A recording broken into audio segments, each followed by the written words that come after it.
বহুত দিনৰ পৰা আপোনালোকে মোৰ বহুত নিউজ শুনি আছে, বহুত অপপ্ৰচাৰ চলি আছে। যি নিউজ বাজিছে তাৰ 10%ও সঁচা নহয়। 7 দিন মই যেনে কটালো, কিন্তু এতিয়া জোখতকৈ বহুত বেছি অপপ্ৰচাৰ চলিছে। বহুত ধৰণে মোক সাঙুৰ খুৱাইছে বিভিন্ন ক্ষেত্ৰত। ন্যায়ালয়ে মোক দোষী কৰাৰ আগতে নিউজ মিডিয়াই মোক দোষী কৰি মোক এতিয়ালৈকে ফাঁচি দিছে। মোক অলৰেডি মই দোষী বুলি কথা কৈছে আৰু বহুত ধৰণৰ নিউজ, বিভিন্ন ধৰণৰ নিউজ য'ত মোৰ কেছটোৱে ট্ৰেডিঙৰ ওপৰত আছিলে, কিন্তু এতিয়া কেছটো অকল মোৰ ওপৰত হৈ গ'ল।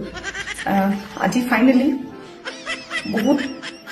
বহুত দিনৰ পিছত সাহস কৰি মই চাৰেণ্ডাৰ কৰিব ওলাইছো। মই ফুল কোঅপাৰেট কৰিম পুলিচৰ লগত। ইমান দিনে কৰিব পৰা নাছিলো। মই পলাই ক'তো থকা নাই, মই লুকাই আছিলো অকণমান, কোনো ধৰণৰ তথ্য নোহোৱাকে কথা কৈ আছে। মই ভাবিছিলো ইমানখিনি কেতিয়াও নিউজ মিডিয়াই নকৰে, ইমান তথ্য নথকাকে ইমান নিউজ নবজায়। কিন্তু আজি মিডিয়াৰ ফলত মই আজি দুখী। গোটেই মানুহৰ আগত মোৰ মান সন্মান, মোৰ মা দেউতা, মোৰ পৰিয়ালৰ গোটেইবোৰ উলংঘ হৈছে। আৰু এতিয়া আৰু ধৈৰ্য ধৰিব পৰা নাই, চবৰ এটা সীমা থাকে।